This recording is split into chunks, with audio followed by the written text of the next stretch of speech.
नमस्कार सभी पेंशन धारकों का हमारे YouTube चैनल पर एक बार फिर से हार्दिक स्वागत है। उम्मीद करते हैं कि आप सभी स्वस्थ होंगे और अपने परिवार के साथ सुरक्षित होंगे। दोस्तों, आज की यह वीडियो देश भर के लाखों EPS 95 पेंशन धारकों, PF खाता धारकों, कर्मचारियों और रिटायर हो चुके साथियों के लिए बेहद महत्वपूर्ण होने वाली है। इसलिए आप सभी से अनुरोध है कि इस वीडियो को शुरुआत से लेकर अंत तक ध्यानपूर्वक जरूर देखिएगा, क्योंकि आज हम जिन खबरों पर चर्चा करने जा रहे हैं उनसे जुड़ी अधूरी जानकारी या सोशल मीडिया पर फैल रही अफवाहों की वजह से बहुत से लोग भ्रमित हो रहे हैं। हमारा उद्देश्य आपको केवल वही जानकारी देना है जो उपलब्ध आधिकारिक सूचनाओं, रिपोर्टों और विश्वसनीय अपडेट के आधार पर समझी जा सकती है, ताकि आपको किसी भी प्रकार की गलतफहमी का सामना न करना पड़े। दोस्तों, पिछले कुछ दिनों से सोशल मीडिया, YouTube और अलग अलग प्लेटफॉर्म पर लगातार कई तरह की खबरें वायरल हो रही हैं। कहीं कहा जा रहा है कि कर्मचारी पेंशन योजना में बड़े बदलाव कर दिए गए हैं, कहीं दावा किया जा रहा है कि नई व्यवस्था लागू हो चुकी है, तो कहीं न्यूनतम पेंशन को 7,500 कर दिए जाने की बातें तेजी से फैल रही हैं।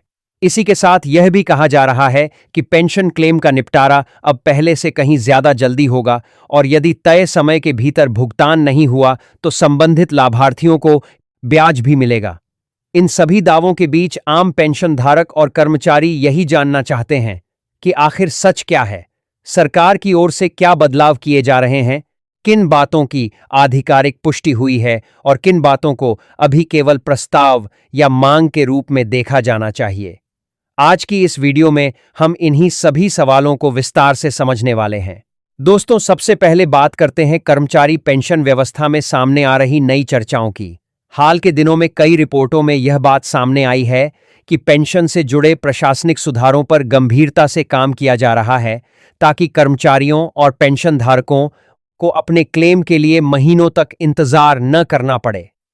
लंबे समय से शिकायतें मिलती रही हैं कि कई मामलों में दस्तावेज पूरे होने के बावजूद क्लेम का निपटारा समय पर नहीं हो पाता, जिससे लोगों को आर्थिक परेशानियों का सामना करना पड़ता है। इसी कारण ऐसी व्यवस्थाओं पर चर्चा हुई है जिनका उद्देश्य क्लेम प्रक्रिया को अधिक पारदर्शी, तेज और जवाबदेह बनाना है। यदि निर्धारित समय सीमा के भीतर क्लेम का निपटारा नहीं होता है तो देरी की स्थिति में ब्याज देने जैसी व्यवस्थाओं को लेकर भी विभिन्न रिपोर्टों में चर्चा की गई है। हालांकि अलग अलग दावों और आधिकारिक आदेशों के बीच अंतर समझना बहुत जरूरी है, इसलिए किसी भी वायरल संदेश पर भरोसा करने से पहले उसकी पुष्टि अवश्य करें। अब बात करते हैं उस विषय की जिसने सबसे ज्यादा चर्चा बटोरी है, यानी न्यूनतम EPS 95 पेंशन को 7,500 किए जाने की मांग। दोस्तों, यह मांग कोई नई नहीं है। कई वर्षों से विभिन्न पेंशन धारक संगठन और प्रतिनिधि लगातार यह मांग उठाते रहे हैं कि वर्तमान न्यूनतम पेंशन राशि आज की महंगाई और जीवन यापन की लागत को देखते हुए पर्याप्त नहीं है। उनका कहना है कि 1,000 मासिक पेंशन में किसी भी बुजुर्ग व्यक्ति के लिए सम्मानपूर्वक जीवन यापन करना बेहद कठिन है। इसी वजह से समय समय पर न्यूनतम पेंशन को 7,500 करने तथा महंगाई भत्ते जैसी सुविधाएं जोड़ने की मांग सरकार के सामने रखी जाती रही है। लेकिन यहां यह बात स्पष्ट रूप से समझना जरूरी है कि अभी तक ऐसी किसी वृद्धि को लागू किए जाने का आधिकारिक आदेश जारी नहीं हुआ है। इसलिए सोशल मीडिया पर वायरल होने वाले किसी पत्र या संदेश को अंतिम सत्य मान लेना सही नहीं होगा। दोस्तों, इसी विषय पर एक और महत्वपूर्ण जानकारी सामने आई है। कई बार इंटरनेट पर ऐसे पत्र वायरल हो जाते हैं जिन्हें देखकर लोगों को लगता है कि सरकार ने बड़ा फैसला ले लिया है, जबकि बाद में पता चलता है कि वे दस्तावेज आधिकारिक नहीं थे। इसलिए यदि आपको भी किसी व्हाट्सएप ग्रुप, फेसबुक पोस्ट या YouTube वीडियो के माध्यम से कोई पत्र दिखाई देता है जिसमें सीधे सीधे यह दावा किया गया हो कि अब सभी पेंशन धारकों को 7,500 पेंशन मिलना शुरू हो गई है, तो उस पर तुरंत भरोसा करने के बजाय संबंधित आधिकारिक सूचना का इंतजार करें। सही जानकारी ही आपके लिए सबसे सुरक्षित जानकारी होती है। दोस्तों, अब बात करते हैं संसदीय समिति की उन सिफारिशों की जिनकी चर्चा लगातार हो रही है। विभिन्न स्तरों पर यह माना गया है कि वर्तमान न्यूनतम पेंशन राशि बहुत कम है और इसमें सुधार की आवश्यकता है। इसी कारण समिति द्वारा सरकार को इस विषय पर विचार करने की सिफारिश की गई है। हालांकि किसी भी सिफारिश का सीधा अर्थ यह नहीं होता कि वह तुरंत कानून या आदेश बन जाती है। किसी भी बदलाव के लिए सरकार वित्तीय प्रभाव, बजटीय प्रावधान, लाभार्थियों की संख्या और अन्य कई पहलुओं पर विचार करती है। इसलिए अंतिम निर्णय आने तक किसी भी संभावित बदलाव को लागू मान लेना उचित नहीं होगा। इसी बीच कर्मचारियों और पेंशनधारकों के लिए एक और महत्वपूर्ण विषय 8वें वेतन आयोग को लेकर सामने आया है। केंद्र सरकार द्वारा 8वें वेतन आयोग के गठन की दिशा में प्रक्रिया शुरू किए जाने के बाद लाखों कर्मचारी और पेंशनभोगी इस बात की प्रतीक्षा कर रहे हैं कि भविष्य में वेतन और पेंशन ढांचे में किस प्रकार के बदलाव देखने को मिल सकते हैं।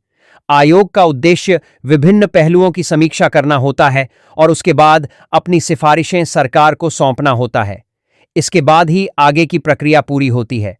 इसलिए फिलहाल किसी भी संभावित लाभ या राशि को लेकर निश्चित दावा करना उचित नहीं होगा, लेकिन यह जरूर कहा जा सकता है कि आने वाले समय में कर्मचारियों और पेंशनभोगियों से जुड़े कई महत्वपूर्ण विषयों पर चर्चा तेज रहने वाली है। अब बात करते हैं पीएफ ब्याज की, जिसका इंतजार देश भर के करोड़ों खाता धारक कर रहे हैं।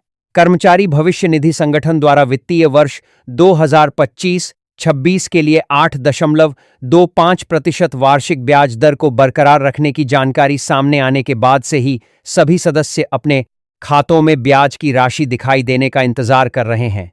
हर साल की तरह इस बार भी ब्याज की प्रक्रिया कई प्रशासनिक चरणों से होकर गुजरती है। पहले संबंधित स्तर पर निर्णय होता है, फिर आवश्यक मंजूरी की प्रक्रिया पूरी की जाती है और उसके बाद सदस्यों के खातों में ब्याज अपडेट किया जाता है। इसी वजह से कई बार लोगों को लगता है कि ब्याज नहीं मिला, जबकि वास्तव में केवल अपडेट होने में समय लग रहा होता है। अगर आपके खाते में अभी तक ब्याज दिखाई नहीं दे रहा है तो घबराने की आवश्यकता नहीं है। पिछले वर्षों का अनुभव बताता है कि सभी खातों में एक साथ अपडेट नहीं होता। कुछ सदस्यों के खातों में पहले एंट्री दिखाई देती है, जबकि अन्य सदस्यों के खातों में थोड़ी देरी से अपडेट दिखाई देता है। इसका मतलब यह नहीं है कि आपका ब्याज समाप्त हो गया है या आपको कम राशि मिलेगी। जब भी प्रक्रिया पूरी होती है, ब्याज की गणना निर्धारित नियमों के अनुसार ही की जाती है और पात्र सदस्यों को उसका लाभ मिलता है। इसलिए केवल पासबुक में एंट्री देर से दिखाई देने के कारण चिंता करने की आवश्यकता नहीं है।